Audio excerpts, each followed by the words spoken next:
My own brother held my Bronze Star medal in his hand and asked if it could buy him a Mustang. My mother nodded and said, "He's right, you know." In that moment, 20 years of service, of sacrifice, of honor, turned to ash. They thought they were looking at a lonely, broken woman. They had no idea they were looking at a soldier preparing for her next war. And this time, the battlefield was our family. I am Colonel Maeve Collins. For the first time in a year, I was home from Syria, sitting across from my family. The air inside Chris's Steak and Seafood House in Fayetteville, North Carolina, was thick with the scent of grilled steak and a phoniness I could almost taste. It clung to the heavy red curtains and the dark wood paneling, a suffocating perfume of pretense. My mother, Eleanor Collins, a classic Southern woman whose self-worth was welded to her social standing, was holding court. Not with me, her daughter who had just spent 365 days coordinating intel in one of the most volatile regions on the planet. No, she was leaning toward the neighboring table, her voice a proud, honeyed drawl as she boasted about her son, my younger brother, First Lieutenant Caleb Collins. "My Caleb is just so brilliant," she declared, loud enough for half the restaurant to hear. "He just completed this incredibly advanced logistics course. Why, you'd think he was planning the strategy for the entire 82nd Airborne." I watched Caleb, 28, soak it in. He had completed a basic officer's course, a necessary but unremarkable step in any military career. Yet, under the warm glow of our mother's narrative, he was a budding General Patton. He just smirked, taking a long sip of his beer. My father, Richard, remained true to his lifelong role, the silent accomplice. He focused intently on his medium-rare steak, his knife and fork moving with a surgeon's precision. It was his signature move, a deliberate retreat into the mundane to avoid the gravitational pull of any potential conflict. His silence wasn't peace, it was an endorsement. No one asked about the sleepless nights in Damascus. No one asked about the weight of life or death decisions, about the faces of the young soldiers whose survival depended on the quality of my intelligence. I was a ghost at my own welcome home party, a faded photograph in the background, present only to provide a stark, colorless contrast against which my brother could shine. Still, a foolish, stubborn sliver of hope persisted. It was a traitorous little emotion I'd been trying to kill for decades. With that last flicker of hope, I reached into my bag and placed a dark blue, velvet-covered box on the white tablecloth. It landed with a soft, definitive thud that momentarily silenced my mother's performance. Inside, nestled on a bed of satin, the Bronze Star medal gleamed under the restaurant's low golden light. The metallic sheen of the star, the rich crimson of the ribbon with its bold blue stripe. It represented courage, merit, and sacrifice. My sacrifice. "I was awarded this," I said, my voice steadier than I felt, though a slight tremor betrayed me, "for successfully commanding the intelligence-gathering operation on my last tour." Caleb picked it up. He didn't hold it with reverence. He handled it like a cheap toy from a cereal box, flipping it over in his palm. His lips curled into that familiar, dismissive smirk. "Oh, neat," he scoffed. His eyes, so much like my mother's, flicked up to meet mine, devoid of warmth. "So does this thing buy you a Mustang? Or is it just a decoration for a lonely old maid in her temporary apartment at Fort Bragg?" My heart didn't just sink. It stopped. The air in my lungs turned to ice. Before I could form a single word, before I could assemble a defense for my own honor, my mother's voice sliced through the silence. It was sweet, melodic, and utterly merciless. "He's right, you know, Maeve. she said, patting Caleb's hand as if he'd just made a profound observation. Caleb is just being practical. Men need tangible things, honey. A nice car, a solid career path, something they can see and touch. The world narrowed to their two faces, a united front of casual cruelty. Just then, as the humiliation threatened to swallow me whole, a new voice cut through the air, deep and resonant with authority. Colonel Collins. I looked up to see Captain Marcus Thorne, Caleb's commanding officer, standing by our table. He was in his dress uniform, his posture ramrod straight. He didn't even glance at Caleb. His eyes were fixed on me, and in them I saw an undisguised, profound respect that felt like a lifeline in a drowning sea. "Congratulations on the medal, ma'am," he said, his voice clear and strong. "The entire base is talking about your work in Syria. It's an honor." He then allowed his gaze to shift, first to Caleb, then to our mother. His expression turned from respect to a cold professional disapproval. The temperature at our table dropped 10 degrees. "Lieutenant Collins," Captain Thorne said, his tone now clipped and official, "you should learn to show some respect for a superior officer and for the symbols of valor this country bestows." The atmosphere froze solid. My mother's practiced, smiling face went rigid. Caleb's smirk vanished, replaced by a wide-eyed, slack-jawed panic. For the first time in their lives, perhaps, their carefully constructed narrative had been publicly dismantled by an unimpeachable authority. After a curt nod to me, Captain Thorne turned and walked away. The silence he left in his wake was heavier and more oppressive than the noise before. My mother cleared her throat, a small, flustered sound, and tried to pivot. "So, Richard, did you hear about the new Greenway project?" But I wasn't listening anymore. I just watched them, these people whose faces had once constituted my entire world. And for the first time, I saw them with the dispassionate clarity of an intelligence analyst. Caleb's contempt wasn't youthful arrogance. My mother's endorsement wasn't thoughtless favoritism. It was a core belief system, a brutal truth made plain. In their eyes, all my sacrifices, my discipline, my achievements were worthless next to the material wants of my brother. The chill from the restaurant's air conditioning vent above seemed to seep directly into my bones, and it suddenly reminded me of another kind of cold, a deeper, more familiar cold that had been with me my entire life. That chill I felt in the restaurant, the one that had nothing to do with the air conditioning, it had a history. It wasn't a new sensation. It was a cold I recognized, a ghost that had followed me from the humid summers and crisp autumns of my North Carolina childhood. As I sat alone in my sterile, temporary apartment at Fort Bragg, the silence wasn't empty.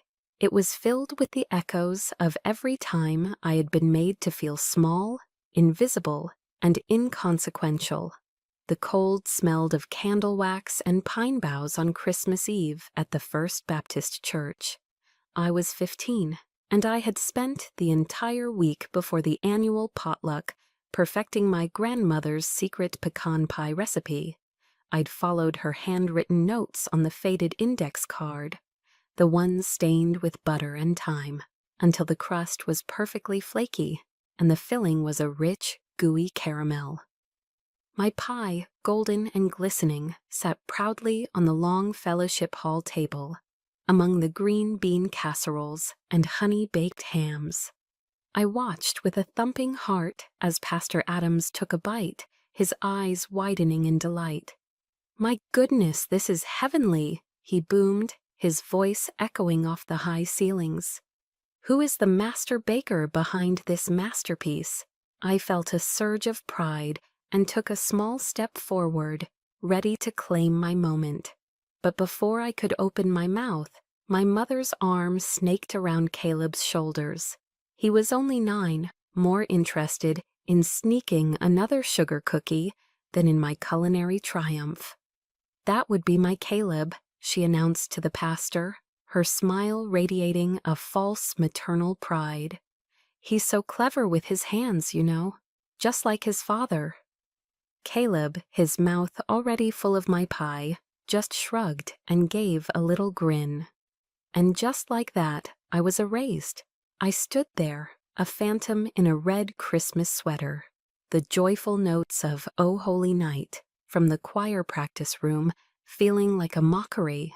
The lump of hurt that formed in my throat was hard and real, and it tasted more bitter than the burnt coffee in the church percolator. That was the first time I understood that my achievements were not my own. They were a community resource to be allocated to my brother as my mother saw fit. The cold felt like the furious lashing rain of Hurricane Fran in 1996. The storm tore through North Carolina, a screaming fury of wind that ripped our ancient oak tree from the front yard, leaving a gaping wound in the earth. I was a freshman, a plebe, at West Point then, living on a meager cadet stipend. I gathered every dollar I had saved, $500, and sent it home. It was a fortune to me, earned through spit-shined shoes and endless drills. My father, his voice filled with a rare warmth over the phone, promised to use a portion of it to have a commemorative brick laid in the rebuilt front walkway.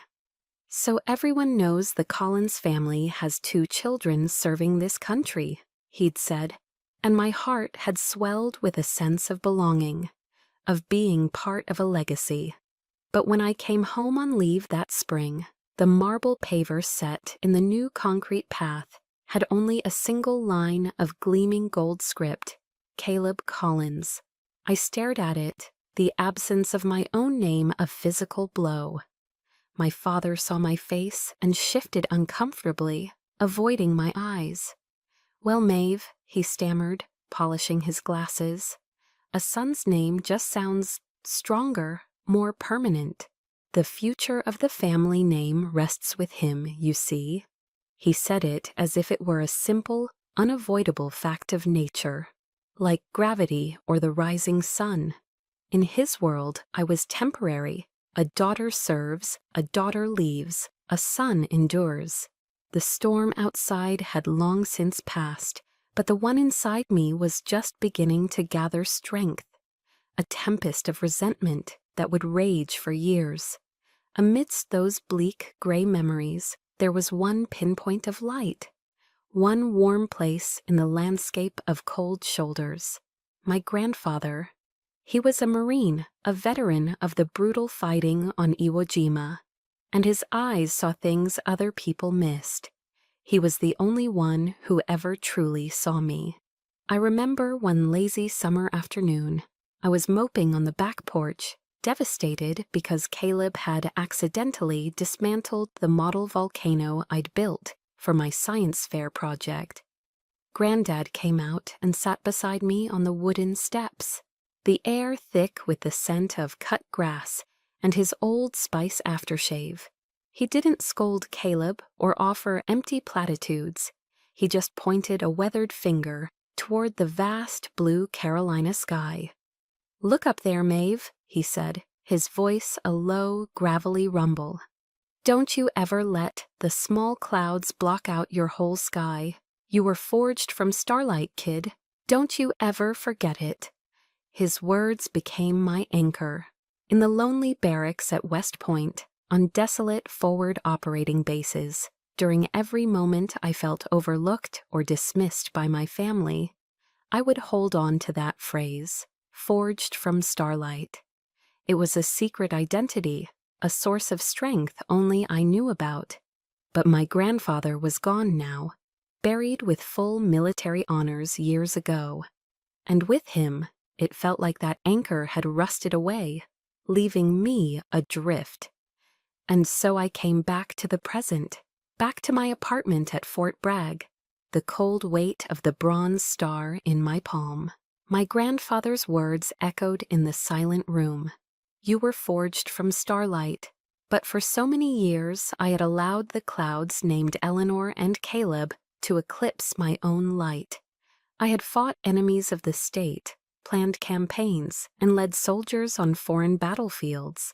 Yet I had consistently, unconditionally surrendered on the home front. I accepted the terms of my own insignificance without a fight. Have you ever had that moment? The one where a lifetime of small cuts suddenly feels like a single mortal wound? That was my moment. The shame and anger from the restaurant didn't just sit on the surface. It dredged up every ghost, every slight, every erased accomplishment from the bottom of my soul. A question sharp as a bayonet twisted in my gut. Where was the warrior my grandfather saw in me? Where was the woman forged from starlight? What must I do to be worthy of that one single piece of faith, and to finally reclaim my own sky? That night, sleep was a luxury I couldn't afford. The questions from my past had finally ignited a fire in my present. The warrior my grandfather saw wasn't gone. She had just been dormant, waiting for a clear objective. Now she had one. I turned my living room into a tactical operations center. The large world map on my wall, dotted with pins from my deployments, came down. In its place, I mounted a large whiteboard. At the top, in clean black letters, I wrote the mission title, Operation Ledger. My military training kicked in, a familiar and comforting discipline. The objective was clear: to collect, analyze, and verify all intelligence related to the financial and propaganda activities of two primary subjects, Target Eleanor and Target Caleb. Phase 1 would be Open Source Intelligence, or OSINT. I booted up my laptop, logged into an anonymous VPN, and began my work. The skills I had honed to track terrorist cells and expose disinformation networks were now being aimed at my own family. There was no room for emotion. There was only the mission. My mother's Facebook profile was a goldmine of targeted misinformation. It was a masterclass in narrative control. Every post about Caleb was a carefully curated tribute, adorned with hashtags like "Stum Proud Army Mom," "Akar Hero Son," and "Sug Future Leader." One photo showed him standing beside a battle tank, his arms crossed confidently. My mother's caption read, "My boy protecting our country." I knew for a fact that tank was a static display at the Airborne and Special Operations Museum, and the photo was taken on his day off. In contrast, the rare mentions of me were vague and tinged with pity. Praying for our daughter on her challenging path. I wasn't a hero, I was a burden to be prayed for. Then I found it, a GoFundMe page titled Caleb Collins Consulting. The goal was a staggering $50,000, and there, as the banner image, was a photograph of me shaking hands with a 4-star general at a promotion ceremony. My reputation, my years of service, were being used as collateral to lend credibility to his scam. The description was even more galling. It spoke of the family's heavy burden in supporting their less fortunate daughter, and implied that this new venture was a way for Caleb to help secure the family's future. He was painting himself as the savior, using my image as his shield. The next step was to follow the money. My security clearance simplified access to certain public and financial records. But the real key was the joint savings account I had been diligently contributing to for 20 years. I had always viewed it as a family safety net. I was wrong. It wasn't a safety net. It was Caleb's personal ATM. The data scrolled across my screen, cold, hard, and undeniable. A $5,000 withdrawal for emergency roof repairs in May was followed the very next day by a down payment to the University Ford dealership in Durham. The $20,000 combat pay bonus I'd received after a particularly grueling mission in Iraq had vanished, siphoned off in a series of cash withdrawals just under the $10,000 reporting threshold, dozens of small bites designed to go unnoticed, and then the final damning proof of his lifestyle. A public record search in Cumberland County cross-referenced with rental agreements led me to a lease contract. It was for a penthouse apartment in North Hills, one of the most expensive neighborhoods in Raleigh, for we give out $800 a month. Caleb, the brother who was always just a little short on cash, the one who needed help with his car payment, was living a life of luxury funded entirely by my service and my sacrifice. The final piece of the puzzle lay in the family's cloud storage, an account my father had asked me to set up years ago because he was, in his words, not great with technology. I ran a keyword search, Maeve's money. The results loaded instantly, dozens of emails. My eyes landed on one sent from my mother to Caleb, dated 3 years prior. The subject line made my blood run cold. Regarding your sister's bonus. I clicked it open. The text was short and brutally efficient. Maeve just called. She's getting a big bonus. I told her the AC unit is on its last legs. Your sister will never check. She trusts us too much. Just use it to pay off your credit card debt. We have to make you look successful, honey. She trusts us too much. That was it, the linchpin, the confirmation of intent. This wasn't just recklessness. It was a calculated, long-term conspiracy built on the foundation of my trust. I began to print everything. Page after page spilled from my printer. The bank statements with fraudulent withdrawals highlighted in digital red, the time-stamped screenshots of the Facebook posts and the GoFundMe page, the rental agreement from North Hills, and finally the email. My fingers didn't tremble as I organized the documents. They were steady. I slid the stack of papers into a clear protector and began creating an encrypted file on a secure thumb drive. I needed evidence. And now I had an arsenal. After nights spent submerged in spreadsheets and bank statements, my mind was stretched taut like a wire about to snap. My small apartment smelled of stale coffee and the quiet, simmering rage of Operation Ledger. I was running on fumes, fueled by a cold fury that was beginning to exhaust me. Just as I felt myself about to drown in the sea of cold, hard data, my phone rang. The caller ID read, General James Miller, my mentor, the man who had guided me since I was a bewildered second lieutenant. His voice, when I answered, was a deep, warm baritone, a stark contrast to the brittle tension in my own home. Maeve, I heard you were back stateside, he said. Martha's making her famous fried chicken for Sunday dinner, and you're expected. That's an order, Colonel. For the first time in days, a genuine warmth pierced through the icy armor I'd built around my heart. It was a simple invitation, but it felt like a rescue. I had forgotten what it felt like to be wanted, to be truly cared for. Driving to the Millers' home near Southern Pines on Sunday, I felt the knot in my shoulders begin to loosen. Their house was filled not with tension, but with laughter and the rich, comforting smells of a proper Southern meal. There were no veiled insults, no passive-aggressive silences. The moment I walked in, Martha, the general's wife, enveloped me in a hug that felt like coming home. She held on for an extra moment, as if she knew I needed it. Their children and grandchildren, many of whom were also serving in the military, greeted me with handshakes and genuine respect. They didn't see a lonely old maid. They saw a colonel.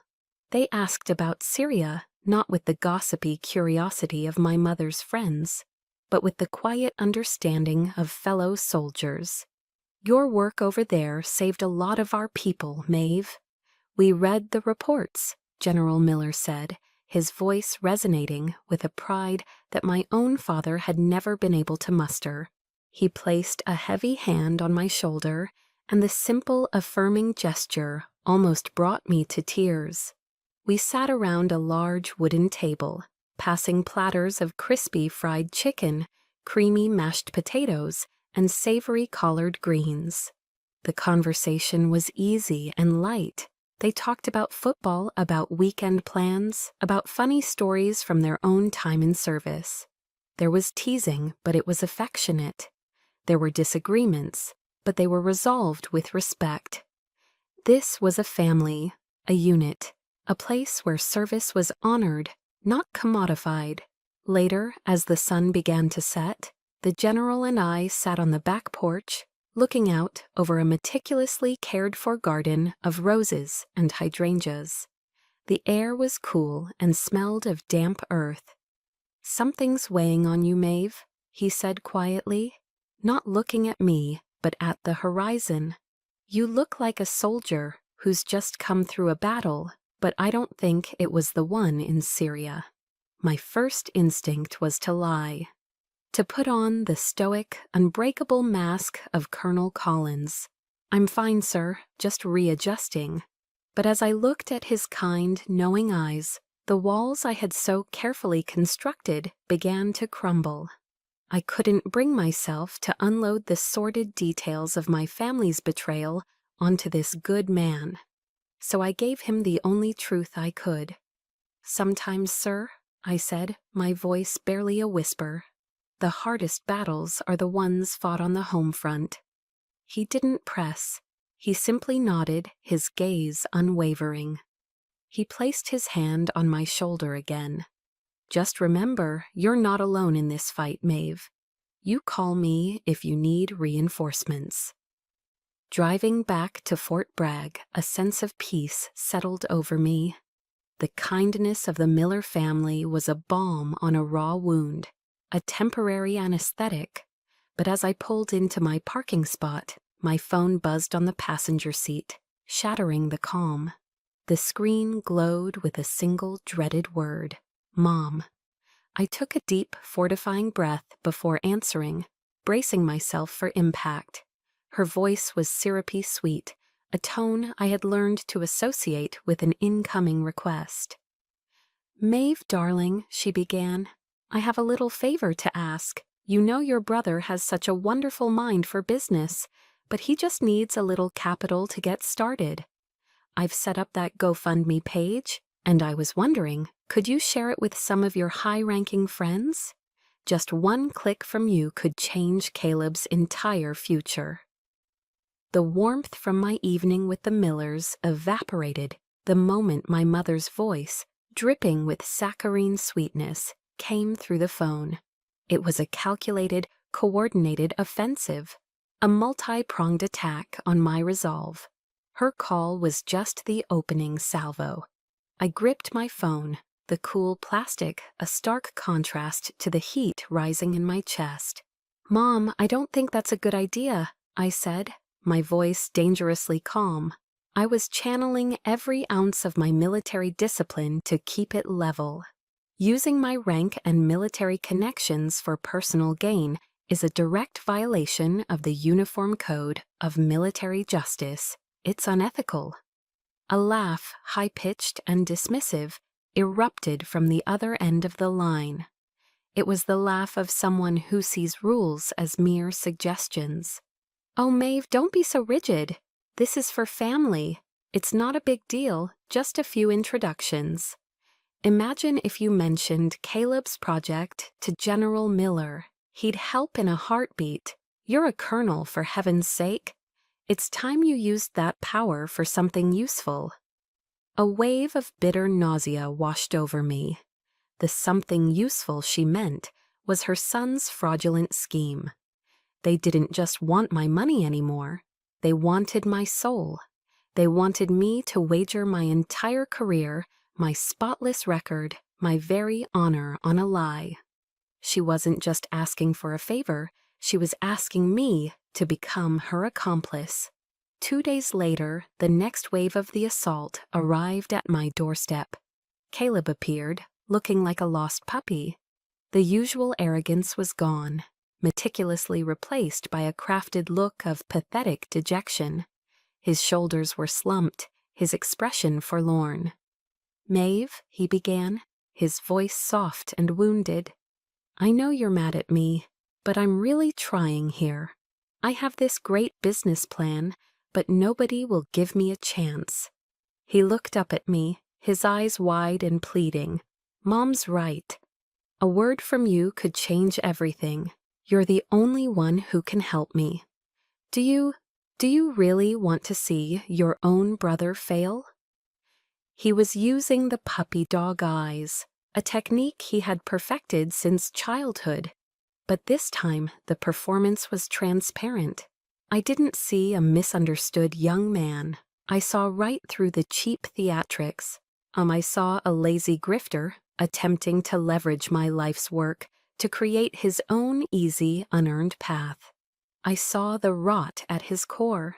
That evening, the final prong of the attack was deployed over the phone. My father called. His voice was heavy with a manufactured weariness and a palpable layer of reproach. "Maeve, your mother has been crying all day," he said, his tone dripping with disappointment. "Do you have any idea how much you're hurting her? Caleb is your brother. Family is supposed to help family." He sighed, a long, dramatic sound. "I've worked hard my whole life, but I don't have the connections you do. You have a chance to lift this entire family up. Why are you being so selfish?" And there it was. For the first time, his silence had transformed into a weaponized accusation. The man who had never once defended me, who had stood by silently while my accomplishments were ignored, was now actively guilt-tripping me into participating in their fraud. His silence had never been neutral. It had just been waiting for the right moment to serve their agenda. The breaking point came that weekend. It was Fayetteville's annual Heroes Homecoming Week, a citywide celebration of veterans and active duty soldiers. The downtown area was filled with families, flags, and a genuine sense of community pride. It was a sacred space for people like me, but my mother saw it as a stage. She spotted a group of local business owners near the main stage, men my father knew from the Rotary Club. Grabbing my arm with a grip like steel, she dragged me over, my uniform feeling less like a symbol of pride and more like a costume in her play.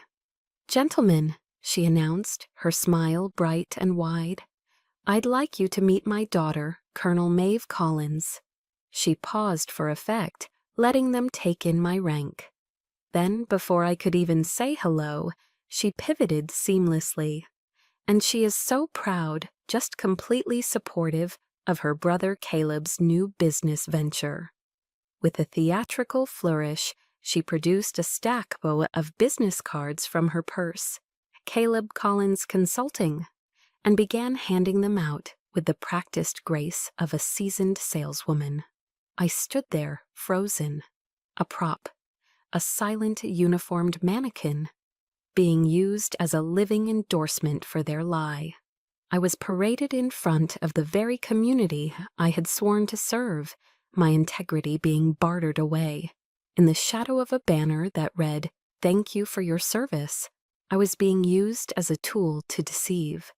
The blood in my veins turned to fire. The casual cruelty at the steakhouse was a private wound. This was a public execution of my character. The carefully maintained dam of my composure, built over a lifetime of swallowing insults, finally, irrevocably, broke. Silence was no longer a strategy. Silence was complicity. General Miller's words echoed in my mind. "You're not alone in this fight." He was right, but he couldn't fight it for me. I had to be my own reinforcement.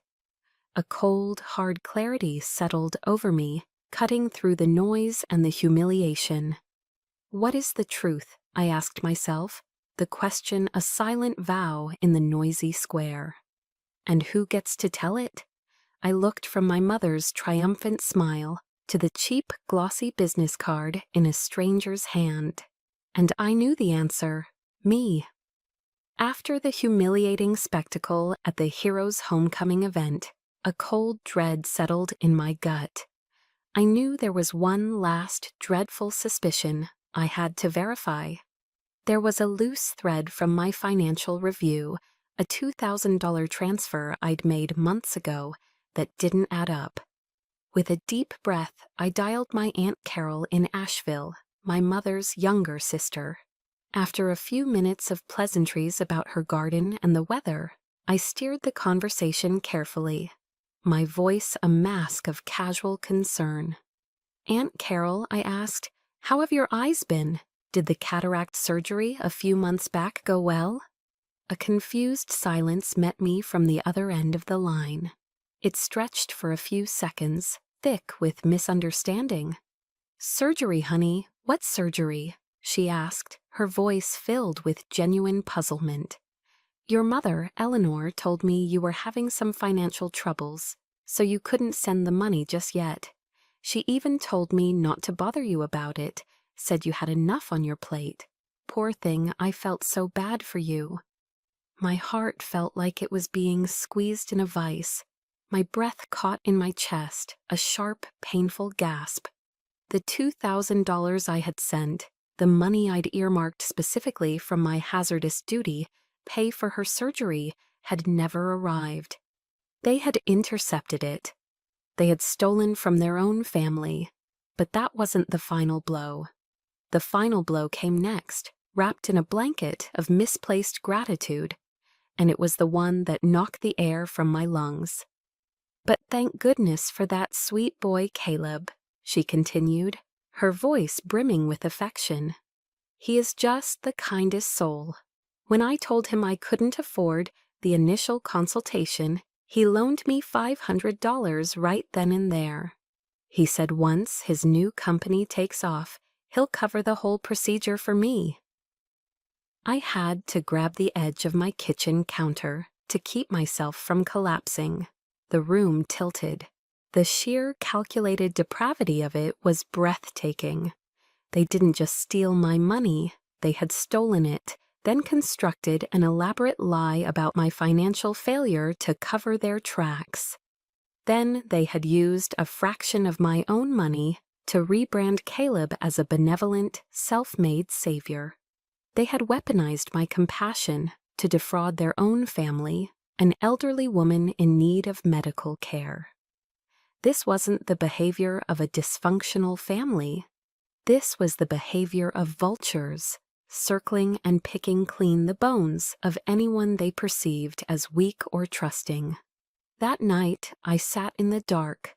The only light in the room came from my laptop screen, which glowed with the mountain of evidence I had compiled. There were no tears. The rage that had been simmering for weeks had finally boiled over, scorching away every last trace of sadness. It was a clean, pure, righteous fury. I had dedicated my entire adult life to defending this country from foreign enemies. But I now understood that the most dangerous enemy I had ever faced shared my last name. They lived in the house where I grew up, surrounded by the ghosts of my childhood memories. My grandmother used to read to me from the Bible, and a verse she loved came to mind, Jeremiah 29:11. "For I know the plans I have for you, declares the Lord, plans to prosper you and not to harm you, plans to give you hope and a future." But sitting there in the dark, I reinterpreted it through the lens of a soldier, a strategist. God's plan wasn't for me to silently endure harm. His plan was to give me the intellect, the training, and the strength to defend myself from it. Hope wasn't a passive wish. It was an active strategy. The future wasn't something you waited for. It was a territory you had to fight for and claim. "No more," I whispered into the darkness. The words a solemn vow, that sealed the death of the person I used to be. The game ends now. Have you ever been pushed so far that the only path forward is to fight back with everything you have? I woke the next morning before the sun rose over the horizon. There was no more hesitation, no more gut-wrenching conflict. There was only the cold, sharp clarity of a mission that had to be executed. I pulled out a yellow legal pad and a pen. My movements were precise, economical, just as they would be if I were planning an intelligence campaign deep in hostile territory. I began to outline the phases of engagement, my handwriting a steady, determined script. Phase 1. Consolidate and systemize all evidence into an undeniable dossier. Every bank statement, every email, every screenshot, a fortress of facts. Phase 2. Neutralize primary threats. This meant anticipating and dismantling my mother's emotional manipulation and Caleb's arrogant denials before they could even be deployed. Phase 3. Establish the terms of surrender. This would not be a negotiation, it would be a list of non-negotiable demands. This was no longer a family squabble to be resolved over Sunday dinner.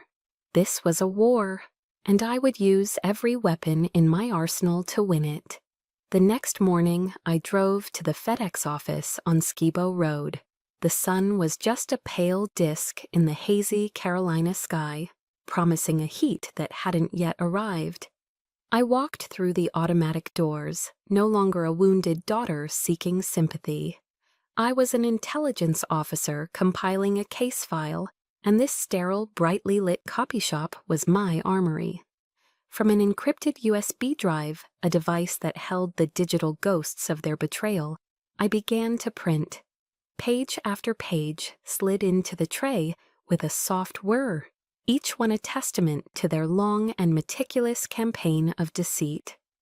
The bank statements with dozens of fraudulent withdrawals highlighted in a stark, accusatory red. The time-stamped screenshots of my mother's saccharine Facebook propaganda and Caleb's phony, self-aggrandizing GoFundMe page. The damning chain of emails between my mother and my brother, their conspiracy laid bare in cold black text. The penthouse apartment lease from Raleigh, a monument to their audacity, 127 pages in total. Each page had once been a knife in my back, a fresh, stinging wound of betrayal. But as I watched them pile up, a tangible stack of their lies, I felt a fundamental shift. They were no longer wounds, they were ammunition. Each printed sheet was another round being loaded into the magazine of my resolve, ready to be fired. I took the warm stack of papers to a large work table in the corner. The crisp, percussive snap of the 3-hole punch was a satisfying mechanical sound, a counterpoint to the emotional chaos of the past few days. I arranged the documents chronologically, methodically, into a heavy-duty black binder. The process was strangely familiar, a muscle memory from my professional life kicking in, calming my nerves with its logical flow. It was exactly how I would prepare a mission briefing for the Pentagon. Every detail triple-checked, every potential question anticipated, every piece of evidence cross-referenced and tabbed for quick access. Back in my apartment, I opened the Excel spreadsheet for the final time. My finger hovered over the mouse. I clicked the box for the grand total, the number that appeared on the screen, stark against the white background, still managed to stun me for a brief second, even though I already knew what it would be. 87,450 hours. The figure had a weight, a gravity that transcended mere currency. It was the price of my trust, the cost of my naivete. And it had a legal name, one that echoed with harsh reality, grand larceny, a felony. Using a label maker, I printed a clean, professional title for the spine of the black binder. Collins Family Financial Review, 2018-2025. The binder felt heavy in my hands, heavy with paper, but heavier still with the undeniable, irrefutable weight of the truth. I taped another clean sheet of paper to my whiteboard, the one that still held the ghost of my mission outline. The new title, written in bold block letters, Rules of Engagement. I knew I couldn't confront them on their terms. An emotional battlefield was my mother's home turf, and on it she was a master tactician, skilled in the arts of guilt, tears, and redirection. I needed a different field of battle, one governed by logic, evidence, and consequences. I outlined my objectives with the precision of a mission planner. 1. Verbal acknowledgement from them for each specific fraudulent act. No blanket apologies. 2. A legally binding repayment plan drafted by a lawyer. 3. Public and private restitution, starting with a full, honest apology to Aunt Carol. 4. Professional consequences for Caleb to be handled by his command. I remembered a quote from General George S. Patton, a man who understood conflict. Prepare for the unknown by studying how others in the past have coped with the unforeseeable and the unpredictable. I applied it to this. I gamed out their reactions, their every likely move. My mother's theatrical tears, Caleb's explosive, self-righteous anger. My father's guilty, deafening silence. For each predictable tactic, I had a countermove prepared. I would not be ambushed. I would not be outmaneuvered. The final step in my preparation phase was to secure a witness, an objective observer. This could not devolve into a he said, she said family drama, where truth is drowned in a sea of emotion. I needed an impartial representative of order and regulation. I picked up the phone and dialed Captain Marcus Thorne. My voice was all business, stripped of any personal emotion. It was the voice of a superior officer addressing a subordinate, a tone that left no room for negotiation. Captain Thorne, this is Colonel Collins, I began. I'm convening a formal family meeting tomorrow evening to address some serious discrepancies regarding the conduct and financial declarations of Lieutenant Collins. I let the formality of the words hang in the air for a moment, letting their significance sink in. I would like to request your presence as an impartial observer. Your role would be strictly to clarify any questions regarding the Uniform Code of Military Justice should the need arise. There was a pause on the other end of the line. I could hear him processing the gravity of the request. A colonel was asking a captain to sit in on a family meeting about his subordinate. It was an extraordinary demand, and it signaled that this was far beyond a simple domestic dispute. Then his voice came back, firm and resolute. I'll be there, Colonel. The next evening I summoned them to my father's living room. I had insisted on their home turf. I wanted them to feel the foundations of their own kingdom shake. I had rearranged the space myself. The cozy coffee table was pushed against the wall, and in its place, 4 hard-backed dining chairs faced each other in the center of the room, a sterile and confrontational arrangement, like a scene from an interrogation room.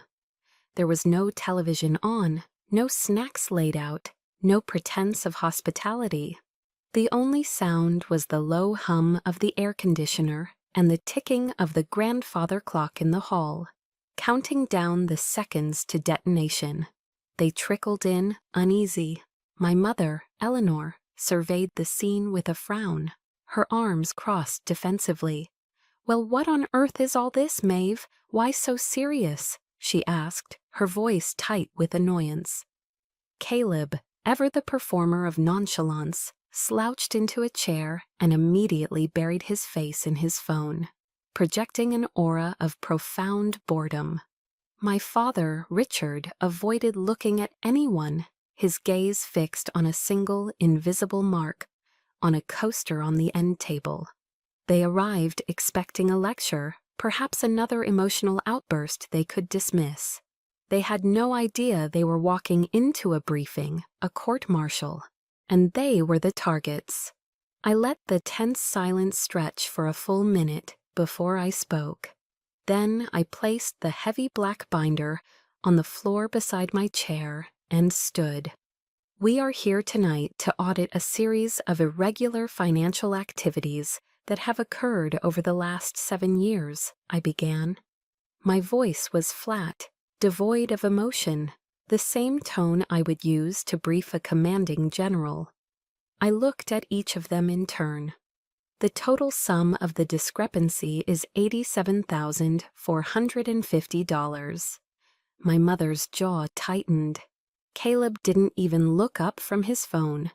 I picked up the binder and opened it to the first tab. Item 1, I stated clearly. A $5,000 withdrawal from the joint savings account on May 12, 2022, designated for emergency roof repairs. This sum was wire transferred the following day to the University Ford dealership in Durham as a down payment on a 2022 Mustang GT. The vehicle is registered in the name of Caleb Collins. I looked at Caleb. His thumbs froze over his phone screen. The color began to drain from his face. I turned the page with a crisp snap. Item 2, a series of 24 cash withdrawals, totaling $20,000, made between June and October of 2019, following a combat pay bonus deposit. These funds were used for, among other things, a trip to Miami, season tickets to the Panthers games, and... I paused, letting the next words land. A penthouse apartment in Raleigh's North Hills district. For each charge, I slid the corresponding document out of the binder: the bank statement, the vehicle registration, the social media post of Caleb posing in front of his new car with the caption, "Hard work pays off." Each piece of paper was a nail in the coffin of their lies. "Are you insane?" Caleb finally exploded, leaping to his feet. The mask of boredom shattered, revealing the panicked rage beneath. "You're making all of this up. You're just jealous."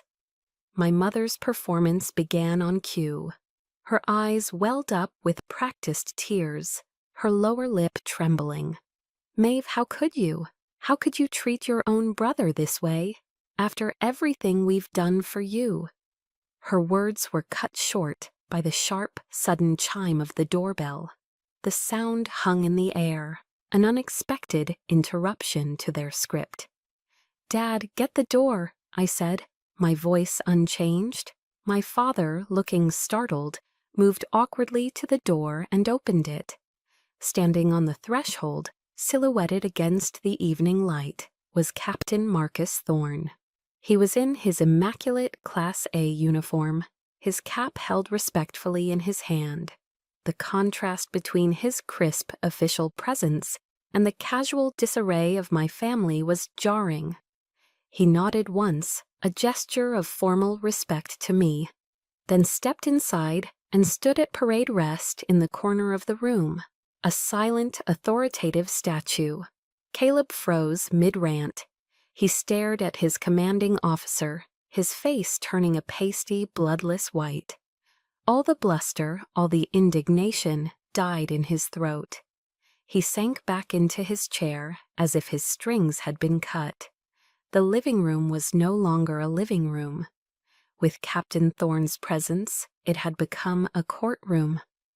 I let the silence settle again, heavy and absolute, before turning to the final section of my binder. My voice was low, but it cut through the room like a razor. "Final item," I said, my eyes locking onto my mother's. Her tears had miraculously dried up.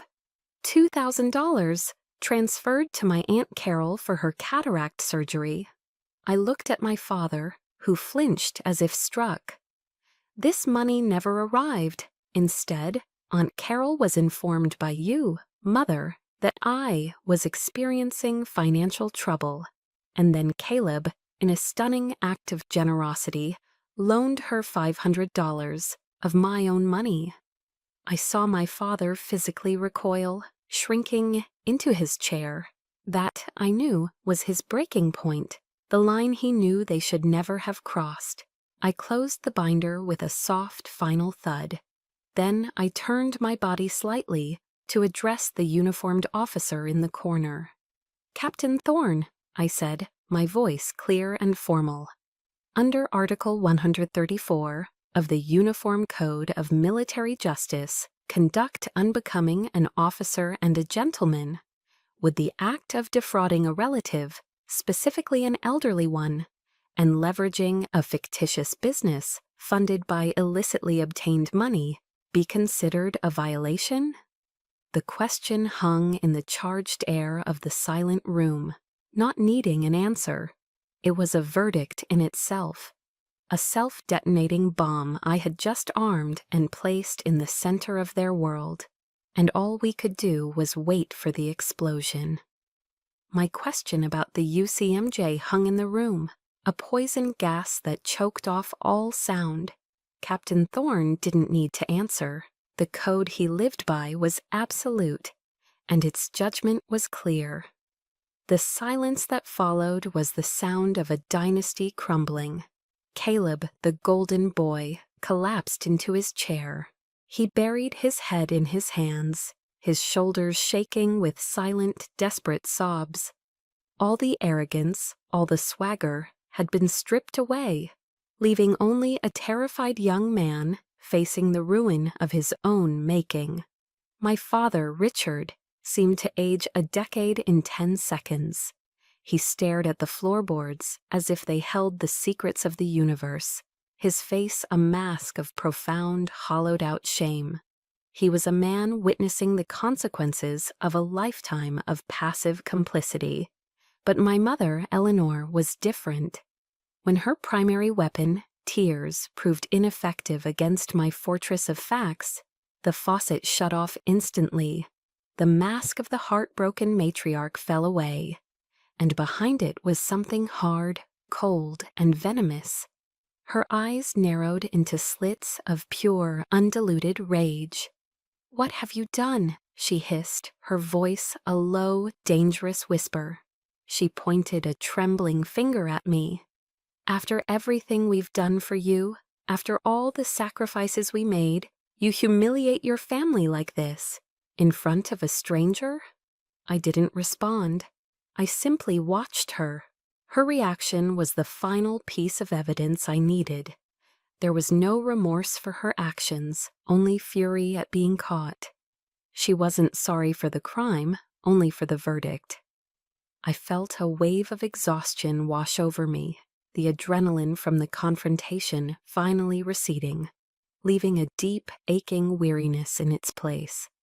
I reached down and picked up the black binder from the floor, closing it with a soft, final click. "This is what happens now," I said, my voice cold and clear, each word a carefully placed stone in the new wall I was building between us. "First, a promissory note for the full $87,450 will be drafted by my lawyer. It will be sent here tomorrow. You both will sign it." I looked from my mother's furious face to my father's defeated one.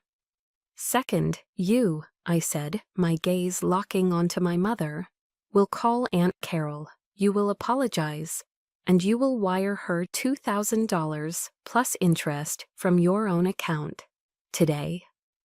Third, I turned to the sobbing mess that was my brother. "Caleb, you will shut down the GoFundMe page and delete every false claim about your sham consulting firm from the internet. As for your military career," I paused, letting him look up, "you can address that with Captain Thorne." I surveyed the wreckage of my family. This is not a negotiation, these are the terms.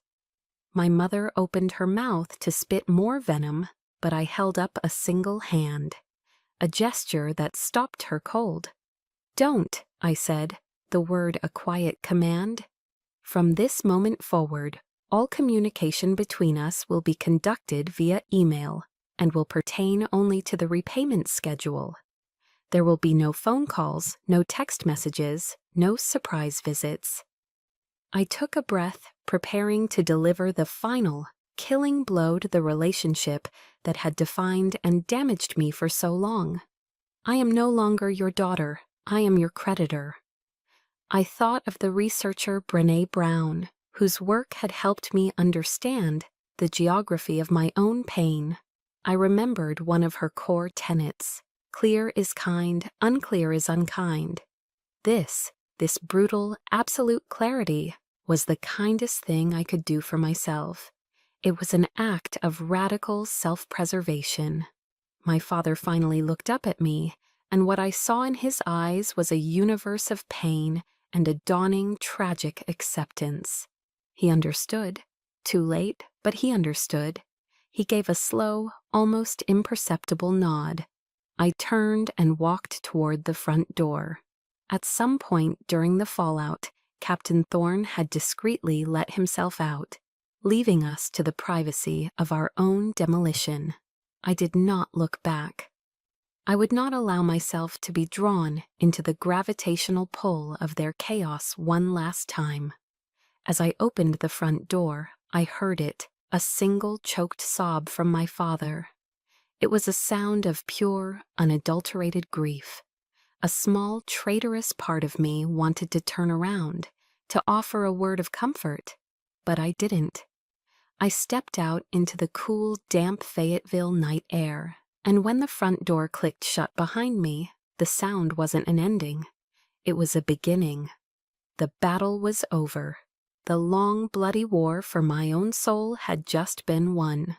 6 months passed. My only contact with my family was a sterile, automated email notification once a month confirming that the payment from my parents' account had been transferred, as per the legal agreement. It was the cold, quiet hum of justice being served. I heard through a brief, professional correspondence with Captain Thorne that Caleb had been officially reprimanded. His once promising career path was now a dead end. He had been quietly transferred to a logistics unit in Texas, a place where his reputation wouldn't follow, but where his ambitions would surely wither and die. My mother never called. My father never wrote. The house in Fayetteville where I grew up was no longer a home, but merely an address on a legal document. The silence between us was no longer the suffocating weight of unspoken truths. It was the clean, crisp air of a respected boundary. And in that quiet space, for the first time in my life, I could finally hear my own voice clearly. One Saturday, I drove the winding roads up into the Blue Ridge Mountains to Asheville. I didn't call ahead. When Aunt Carol opened the door, her surprise quickly melted into a joyful hug. Her eyes, now clear and bright after a successful surgery paid for by her own sister's apology check, sparkled. I didn't tell her the whole sordid story. There was no need to tarnish her with the details of their betrayal. I simply said there had been a misunderstanding and that I wanted to make sure she was well taken care of. I handed her a check. It wasn't for the $2,000 they had stolen. It was for $5,000. "This is for you to take a trip," I told her, "or fix up the garden or do whatever you want. No strings attached." When she hugged me, tears of gratitude in her bright eyes, I felt like I was settling a debt far greater than money. I was repaying a debt to my own kindness, which had been so cruelly weaponized against me. I was reclaiming it and giving it away freely. Back in Fayetteville, I started to build a new legacy. I began volunteering my time at a local outreach center for homeless veterans. I never wore my uniform. I never used my rank. I was just Maeve. I helped men and women whose shoulders were stooped with the weight of forgotten wars and a society that had cast them aside to write resumes. I guided them through the labyrinth of VA benefits. Most importantly, I just listened. I listened to their stories, and in their narratives of pain and resilience, I saw echoes of my own. So many of them also bore scars, not from combat, but from family, from betrayal, from being made to feel invisible after their service was no longer needed.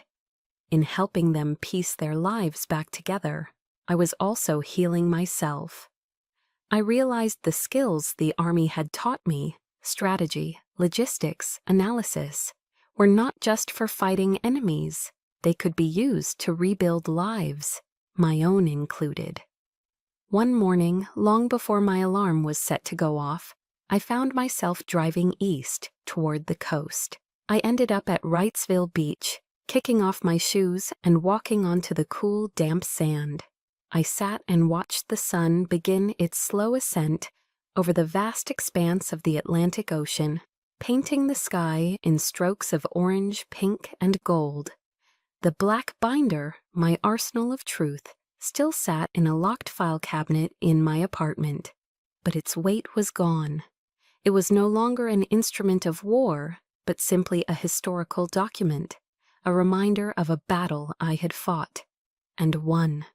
My grandfather's voice, a warm and gravelly echo from a long-ago summer afternoon, whispered in my mind, "You were forged from starlight, kid." And as I watched the new day being born on the horizon, for the first time with every fiber of my being, I believed him. My sky was clear now, vast and blue and endless. There were no clouds. I was no longer a rejected daughter.